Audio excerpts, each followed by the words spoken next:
எம்ஜிஆர் சிவாஜியெல்லாம் பார்க்க முடியுமா அப்படின்னு சொல்லி கோயம்புத்தூர் இருக்கும்போது சுற்றிட்டு இருந்துட்டு அதுக்கப்புறமா வந்து இங்கே சென்னைக்கு வந்ததுக்கப்புறம் நான் சினிமாவில் வந்து அதுக்கப்புறம் வந்து படங்கள்லாம் செய்ய ஆரம்பித்ததுக்கப்புறம் ஃபஸ்ட்டு சிவாஜி சார் படம், இந்த படத்தில் இவர் நடித்தா நல்லா இருக்கும் அப்படின்னு சொல்லி தாவணி கனவுகளில் வந்து கேட்குறதுக்கு ஒரே பயமாக இருந்தது. ஏன்னா அவர்கிட்ட போய் எப்படி நான் ஒரு டைரக்ஷன் பண்ணுறேன் நடிங்கன்னு எப்படி போய் கேட்குறது அப்படின்னு சொல்லிட்டு ரொம்ப யோசனையாக இருந்தது. ஆனால் எல்லோரும் இல்லை அதெல்லாம் அவர் ஒன்றும் நினைக்க மாட்டார், நீங்கள் தைரியமாக போய் பேசுங்க அப்படின்னு சொல்லி சொன்னார். அதுக்கப்புறம் தயங்கி போய் ஒரு 10 நாள் கால்ஷீட் வேணும்னா கதை சொல்கிறேன் அப்படின்னு சொல்லி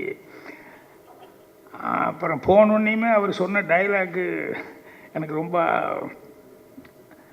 என்னை எப்பவுமே ஊரில் இருக்கிறவங்க தான் சொல்லுவாங்க, இளையதிலகம் பிரபு கரெக்டாக சொன்னார், பாக்கின்னு சொல்லி கூப்பிட்றது வந்து ஊரில் இருக்கிறவங்க வீட்டில் இருக்கிறவங்க ரொம்ப க்ளோஸாக பழகினவங்க தான் பாக்கின்னு கூப்பிடுவாங்க.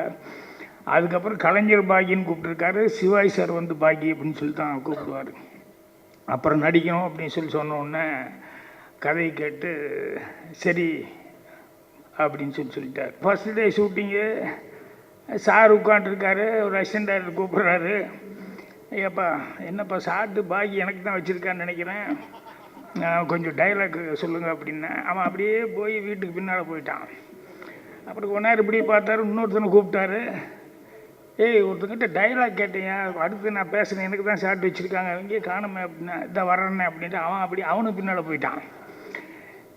என்னடா 2 பேர்த்துட்டு சொல்லிட்டு காணோன்னு. அப்புறம் இன்னொருத்தர், அப்போ நீ அசிஸ்டன்ட் தானே வா அப்படின்னேன். அவனையும் கூப்பிட்டு டைலாக் கேட்டேன், 2 பேரும் காணாமல் போயிட்டாங்க, ஷார்ட்டெல்லாம் ரெடி ஆகிடுவாங்க, லைட்டிங்கெல்லாம் முடிய போகுது அப்படின்னு இதான் வந்துடுறேன்னு அவனுக்கு பின்னால் போயிட்டான். 3 பேர் 4 பேர் பின்னால் போய் நின்றுட்டு எல்லாம் நின்றுட்டு, என்ன உங்கள்கிட்ட டைலாக் கேட்டார்? ஆமாண்ணா. உங்கள்கிட்ட டைலாக் கேட்டார்? ஆமாண்ணா. அதுதான் வந்துட்டேன் அப்படின்னா. அப்புறம் கடைசியில் பார்த்தாரு யாருமே வரல.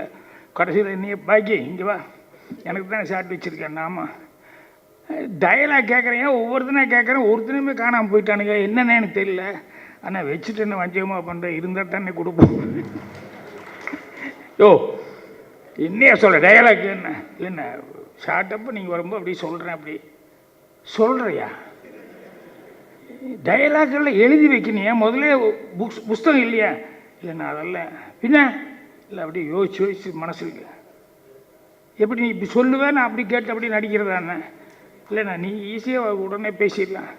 அது சரியா? இது சினிமாவில் எப்பவுமே இல்லை, எல்லாருமே ஒரு பேப்பர் பேனா எல்லாம் வச்சுக்கிட்டு இருப்பாங்க, நோட் வச்சுட்டு இருப்பாங்க, புக்கு வச்சுட்டு இருப்பாங்க, என்ன அப்படியே சொல்கிறேன் அப்படி நடி அப்படிங்கிற. இல்லைண்ணா இப்படியே பழக்கமாகி போச்சு. எப்படி? ஏன்னா கதையை ரொம்ப திருப்பி 3 மாதம் 4 மாதம் 5 மாதம் அப்படியே பேசி எனக்கு ஃபுல்லாக சீன் மைண்டில் இருக்கும். ஸோ இங்கே வந்து உங்களுக்கு சொல்லிகிட்டு இருக்கும்போது அசிஸ்டண்ட் ஒன்று எழுதிக்குவாங்க, எப்போ எனக்கு சொல்லிக் கொடுக்கும்போது அவங்க எழுதிக்குவாங்க. நான் அது எதுக்கு என்ன சென்சாரு காமிக்கணுமில்ல.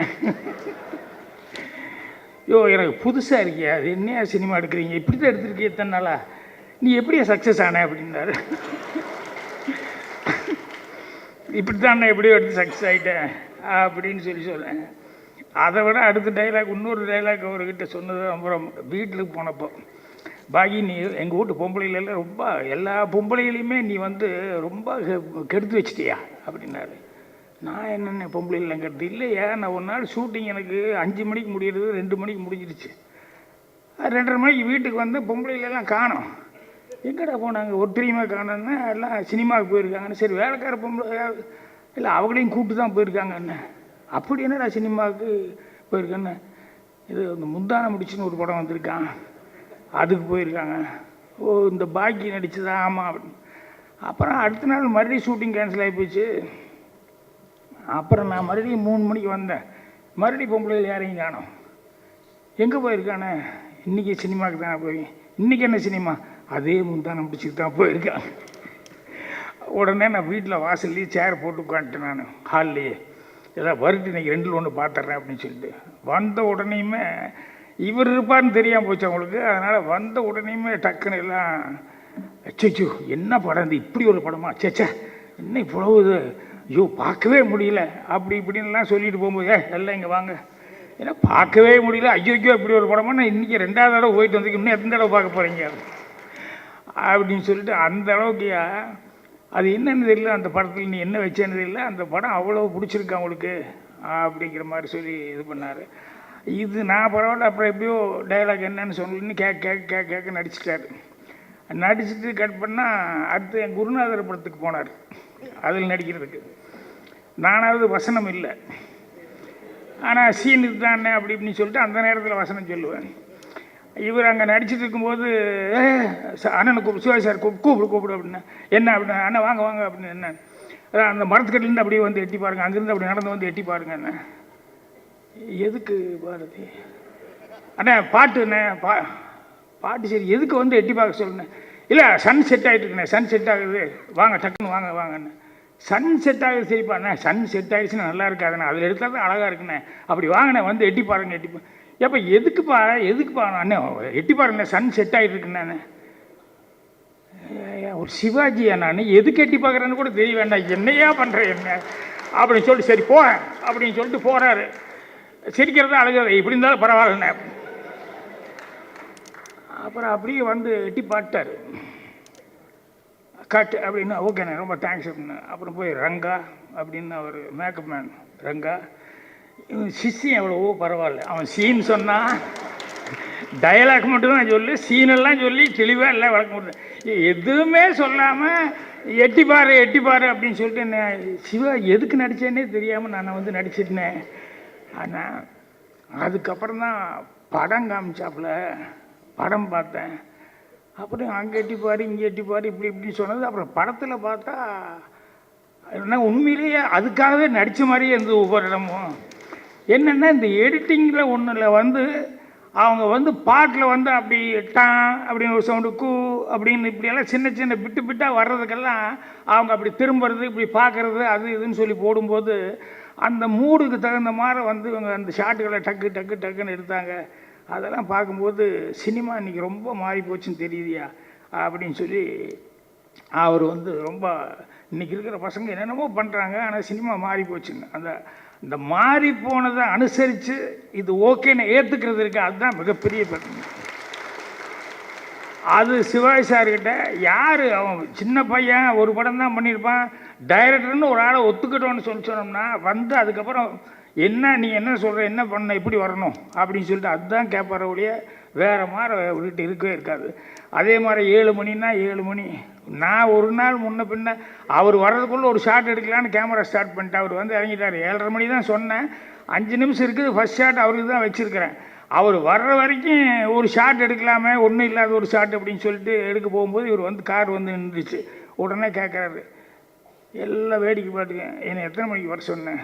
7:30 மணிக்கு. இப்போ மணி என்ன பாரு, இன்னும் இருக்குண்ணே, ஒரு 2-3 நிமிஷம் இருக்குண்ணே. அப்புறம் அதுக்குள்ளே நீ பாட்டில் கேமரா ஸ்டார்ட் பண்ணிட்டேன். இங்கே எத்தனை பேர் இருக்காங்க சுற்றி வர? இந்த 2000 பேர் என்னப்பா பாக்கி நேரத்தில் வந்துட்டான், அண்ணன் லேட்டுன்னு நினைக்க மாட்டான். நீ எனக்கு கெட்ட பேர் வாங்கி கொடுக்குறதுக்குன்னு இப்படி பண்ணியா? நீ என்ன வர சொல்லியிருந்தா என்ன வச்சு தான் எடுக்கணும் அப்படின்னாரு. இல்லைண்ணே இல்லை அவங்களுக்கெல்லாம் 2000 பேருக்கு யார் போய் விளக்கம் சொல்லுவாங்க, நான் லேட்டுன்னு தான் நினைப்பாங்க அப்படின்னாரு. அடுத்த நாள் எப்போனாரு 7:30 அப்படின்னா உடனே 7:20க்கே இவர் கிளம்பி வந்து உட்காந்துட்டார் பேப்பர் படிச்சுட்டு இங்கே ஸ்பாட்டில். நான் விழுந்தடிச்சு ஒடியாறேன், வண்டி போயிடுச்சு, அண்ணன் வண்டி முன்னால் போகுது, வந்தால் பேப்பர் படிச்சுட்டு உட்காந்துருக்காரு. அண்ணன் வணக்கம், என்னண்ணே 7:20க்கு அப்படின்னேன். உன்னை பழி தீர்த்துக்கிட்டேன், நேற்று 2000 பேர் இருந்தாங்கல்ல, அவங்க முன்னால் வந்து நான் லேட்டாக வந்த மாதிரி இருந்ததில்ல, இன்றைக்கி அதான் அண்ணனே வந்து உட்காந்துருக்காரு, இன்னும் இந்த பாக்யராஜ் வரல பார் அப்படின்னு எல்லோரும் பேசிட்டோம், அதுக்கு தான் நின்ன அப்படின்னு சொல்லிட்டு. அதே மாதிரி கோர்ட்டு சீன் எடுத்துகிட்டு இருந்தோம். அது அவங்க ஃபேமிலி பற்றி சொல்லும்போது அவர் சொன்னார், அப்பா சுதந்திர போராட்டத்தில் வந்து இந்த பாம்பேக்கு போய் போலீஸ் குண்டடிப்பட்டது, அப்புறம் தலையில் வந்து கன்னில் வந்து திருப்பி அடித்ததில் வந்து அவங்க ஃபாதர் காது கேட்காம போயிடுச்சு அப்படின்னு சொல்லிட்டு சுதந்திர போராட்ட தியாகி அப்படின்னார். கரெக்டாக அதே மாதிரி வந்து கோர்ட்டு சீன் எடுத்துகிட்டு இருக்கிறேன். அவர் வந்து கோர்ட்டில் நின்று பேசிகிட்டு இருக்காரு, அந்த கூண்டில் இருக்கார். அப்புறம் எங்கிட்ட கண்ண பாகி இங்கே வா அப்படின்னு. எப்படியா தத்ரூபமாக அதே மாதிரி கோர்ட்டு மாதிரியே இருக்கியா, பக்காவாக எப்படி இந்த கிராமத்தில் வந்து எப்படி இப்படி பக்காவாக போட்டிருக்கேன் அப்படின்னு. என்ன போடல, என்ன ஒரிஜினல் கோர்ட்டு, ஏய் என்னடா சொல்கிறேன், இல்லைண்ணா ஒரிஜினல் கோர்ட்டு அப்படின்னா, விளையாடுறியா நீ அப்படின்னா, எப்படி ஒரிஜினல் கோர்ட்டில் எப்படின்னா, இல்லை எனக்கு தெரிஞ்சவங்க மூலமாக பர்மிஷன் வாங்கிட்டேன், நான் மெட்ராஸ் வரைக்கும் போய் எடுக்கிறதுக்கு இங்கேயே வாங்கிக்கலான்னு ஏண்டா இல்லை ஒரிஜினல் கோர்ட்லையா நீ எடுத்துக்கிட்டு? ஆமாம். அப்படியே திரும்பி பார்த்தாரு, டேய் இறங்கடா கீழே அப்படின்னு. ஜட்ஜி இதில் ஒருத்தர் உட்காந்துருந்தான், இறங்கடா கீழே அப்படின்னாரு. ஏன்னா அது யார் நீதிபதினா கடவுள் மாதிரிடா, கடவுள் மாதிரி உட்கார வேண்டிய இடத்துல வந்து எவனோ ஒரு ஜூனியர் ஆர்டிஸ்ட் உட்கார வச்சுட்டு என்ன நான் நடிக்க மாட்டேன்ட்டு இறங்கி வந்துட்டார். அப்புறம் ரொம்ப கெஞ்சி கூத்தாடி என்ன பாதி சீன் எடுத்துட்டேன். இல்லை இல்லை இது ரொம்ப தப்பு, ஒரு நீதிமன்றம் அது இருக்கிறதுலாம் ஒரு மரியாதை இருக்குது, ஜட்ஜுங்கிறதுக்கெல்லாம் ஒரு மரியாதை இருக்குது, அதெல்லாம் என்ன ஒரு பாரம்பரியமான ஒரு இடம், அதில் போய் எவனோ ஒருத்தனை வந்து நீ உட்கார வச்சுருக்கிற, அவன் சும்மா சாட்டு இல்லாத நேரத்தில் கூட அவன் ஏறி உட்காந்துருக்கான், அவன் சுகமாக இருக்குன்ட்டு அவன் போய் உட்காந்துருக்கான், விளையாட்டு பண்ணுறியா அப்படி இப்படின்னு சொல்லி அப்புறம் ரொம்ப கெஞ்சி கூத்தாடி அதுக்கப்புறமா வந்து சரின்னு சொல்லி நடித்தார். ஸோ அப்போ தான் அப்போ இதெல்லாம் பார்க்கும்போது அந்த தேசிய இது அப்படிங்கிறது வந்து அந்த நாடு அப்படிங்கிறதெல்லாம் எவ்வளோ இருக்குது அவர் மனசுக்குள்ளே அப்படிங்கிற மாதிரி எனக்கு ரொம்ப அவரை ஃபாலோ பண்ண முடிஞ்சுது. அதே மாதிரி சிவாஜி சாரை பற்றி எல்லாம் நடிக்கிறது எல்லோரும் பேசுவாங்க, எல்லாத்துக்கும் தெரியும். இப்போது செங்குட்டுவன் பற்றி கூட சொன்னாங்க, இந்த டைலாக் எல்லாம் வந்து எப்படி அவர் பேசுவார் பிடிப்பார் அப்படின்னு சொல்லிட்டு. எனக்கு இந்த டைலாக் பேசுகிறது அப்படிங்கிறதெல்லாம் எனக்கு ஒரு பெரிய ஒன்றரை இல்லைன்னா, அவரே வசனம் அவரே ஃபார்ம் பண்ணிக்கிட்டு டைலாக் மாடுலேஷன் பண்ணி பேசுவாருங்க. இந்த பாட்டுக்கு லிப்பு கொடுக்கறது இருக்குது பாருங்கள், இது சாதாரண விஷயம் இல்லை. சாதாரணமாக பாட்டு இப்போ நான் வான் மேகமேன்னு ஈஸியாக பாடிடலாம், வான் மேகமே அப்படின்ட்டு. சில நேரத்தில் எனக்கு அதே தகராறு 3 டேக் 4 டேக் வாங்கினேன் நான். சிவாஜி சார் வந்து பாட்டுகளில் வந்து பார்த்தீங்கன்னு சொன்னோம்னா, அந்த நீயே உனக்கு என்று நிகரானவன் அப்படின்னு சொல்லும்போது அந்த கர்நாடிக் இது வரும், ஸ்வரங்கள் வரும், அவ்வளோ லென்த்தாக வரும். அந்த ஸ்வரங்களை வந்து அங்கே எம்ஆர் ராதாவுக்கு வந்து கொஞ்சம் சிரமங்கிறதுனால அவருக்கு அவாய்ட் பண்ணிட்டாங்க. அவர் தத்தின் அப்படின்னு என்னத்தையும் ஒன்று போட்டுட்டு, ஏன்னா இவர் லிப்பு கொடுக்குறது சிரமம் அப்படின்னு சொல்லிட்டு அவர் தலையாட்டி அதையாட்டி என்னமோ பண்ணார். சிவாஜி சாருக்கு கரெக்டாக அந்த ஸ்வரங்களாக கொடுத்துருந்தாங்க.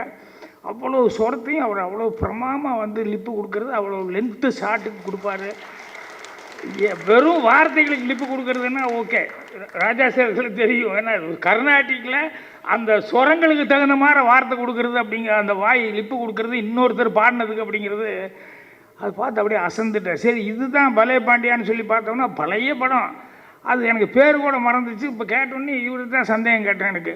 எங்கள் அம்பிகாவதியில் அந்த போட்டி வச்சுருவாங்கல்ல, சிவாஜி 100 பாட்டு பாடணுன்னா அந்த பாட்டு ஃபஸ்ட் லைன் என்னென்ன சிந்தனை செய்மனமே அப்படின்னு சொல்லி சொன்னார்.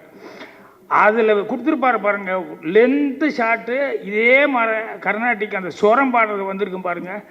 அப்படி ஒரு அற்புதமாக வந்த ஒரு வந்து பாரு, நான் அப்படியே அசந்து பார்த்தேன். சாந்தனை கூப்பிட்டீங்க வாட, நடிப்புனால என்ன பார்க்க, இதை பாடுற இதை பழகினாலே போதுண்டா, நீ வேறு ஒன்றும் நடிக்கிறதுக்காக எங்கெங்கேயோ போய் பழக வேண்டாம். இப்படி ஒரு லிப்பு கொடுக்குறது அப்படின்னு சொன்னோம்னா எந்த அளவுக்கு அந்த கர்நாடிக் அந்த சாங்கு கர்நாடிக் இசை இது எல்லாமே எத்தனையும் பழகிட்டு வந்தால் தான் இதெல்லாம் செய்ய முடியும். எந்த அளவுக்கு இருக்கார் பாடுறா அப்படின்னு சொல்லி சொல்லுவேன். அதே மாதிரி அவருடைய நடிப்பில் வந்து அந்த ஸ்டைலிஷ் அப்படிங்கிறதெல்லாம் கன்னிபுரத்தில் நடிக்கும்போது என்ன வந்து சொன்னால், நீங்கள் பிரமாமா நடிச்சிங்க அப்படின்ட்டு அது ஒரு டைலாக் எங்கே போனாலும் அந்த நேரத்தில் பேச சொல்லுவாங்க. அந்த ஒரு இவ்வளோ கெடுக்கிறதுக்காக வடி வரிசைக்கு போகும்போது ஓடி பிடிச்சி விளையாடணுன்னு ஆசைப்பட்டால் உங்கள் உடம்புல ஒரு ஒட்டு துணி கூட இருக்காது, ஒழுங்காக ஒரு 5 நிமிஷம் அப்படி ஒதுங்கினீங்கன்னா அது எனக்கும் சுகம் உனக்கும் சுகம், நமக்கு எப்படி சௌகரியம் அப்படிம்பேன். இது எங்கே போனாலும் நீ பேசுங்க பேசுங்க. இதெல்லாம் எங்கே வந்ததுங்கிறீங்க. உத்தம புத்திரன்னு ஒன்று இருக்குது, அதில் வில்லனாக நடிச்சிருப்பார் சிவாஜி சார்.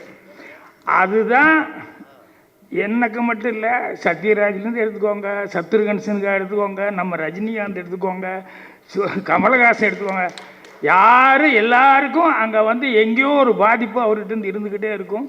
அந்த அளவுக்கு வந்து அவர் வந்து அந்த வில்லனாக நடித்ததை வந்து நான் அதில் ஒரிஜினலாக அந்த ஹீரோவை நடித்த சிவாஜி பிடிக்கவே இல்லை எனக்கு. இந்த வில்லன் தான் எப்போ வருவார் எங்கடா இது பண்ணுவார் அப்படின்ட்டு. அதில் ஒரு பாட்டுக்கெல்லாம் கைதட்டல் அவர் வந்து இது பண்ணுவார் பாருங்கள், அது ஒரு ஃபாரின் அந்த டைப்பில் அந்த பாட்டு பாடுவோம், 1 2 அப்படின்ட்டு அவ்வளவு ஸ்டைலாக ஆக்ட் பண்ணியிருப்பார். அதே மாதிரி சிவாஜி சார் சிகரெட் குடிக்காதான்னு வச்சுக்கோங்களேன், அந்த யார் அந்த நிலவு அந்த பாட்டை பார்த்தானா போதும் அந்த சிகரெட் குடிச்சிட்டே அப்படி வருவார்.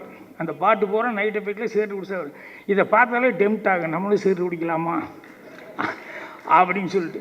அது மாதிரி சிவாஜி சார் நடிப்பு வந்து எதுலேயோ பார்த்ததை விட பாட்டுகளில் பார்த்தது தான் எனக்கு ரொம்பவும் அவரை பார்க்கும்போது அவ்வளோ அசந்து போய் பார்த்துருப்பேன். அதே மாதிரி நான் நினச்சிக்குவேன் என்னென்னா, சும்மா ஒரு கதாசிரியர் அந்த மாதிரி வந்து இந்த கடவுள் வந்து எப்பவுமே நேரில் வர்றதில்லை அப்படின்னு சிவபெருமான்கிட்ட போய் கேட்டாங்க. என்னங்க இது நேர்லேயே வர்றதில்ல ஊரில் எல்லாம் சொல்கிறாங்க இருக்கிறீங்களா இல்லையான்னு. எனக்கு பதிலாக சிவாஜின்னு ஒரு ஆள் இருக்காரு, போயா திருவிளையாடல் படம் பார்க்க சொல்லியா அப்படிங்கிற மாதிரி என்ன வேஷம் போடணும் அப்படின்னு சொன்னாலும் கடவுளே கூட வேஷம் போடுறதுனா கூட அது சிவாஜி சார் தான், கட்டபொம்மன்னா அது சிவாஜி சார் தான் அப்படிங்கிற மாதிரி மைண்டுக்கு. இப்படி நம்ம யாரெல்லாம் பார்க்க முடியலையோ, யாரெல்லாம் நமக்கு முன்னாலே போயிருந்தாங்களோ அது எல்லாமே சிவாஜி சார் வடிவத்திலேயே தான் இன்றைக்கும் பார்த்துட்ருக்குறோம். அதனால் வேறு அவரை பார்த்துட்டாலே போதும், கடவுளை பார்த்த மாதிரி எல்லாத்தையும் பார்த்த மாதிரிங்கிற மாதிரி அந்த அளவுக்கு அவர் வந்து ஒரு சரித்திரத்தை கிரியேட் பண்ணிட்டு போயிருக்காரு. அப்படி சரித்திரத்தை கிரியேட் பண்ணவருக்கு வந்து இவர் 2 பாகம் 3 பாகம் அப்படின்னு சொல்லிட்டு நம்ம முனைவர் வந்து புஸ்தகம் எழுதியிருக்காரு அப்படின்னு சொல்லும்போது அவருக்கு எப்படி நன்றி தெரிவிக்கிறதுன்னு தெரியல. அது உங்களுடைய அனைவருடைய சார்பாகவும் அவர் கைகூப்பி அவருக்கு வந்து, ஏன்னா ஹிஸ்ட்ரியில் அவ்வளோ பெரிய சமாச்சாரத்தை அவர் பண்ணியிருக்காரு. அவருக்கு என்னுடைய மனமார்ந்த நன்றி தெரிவிச்சுக்கிறேன்.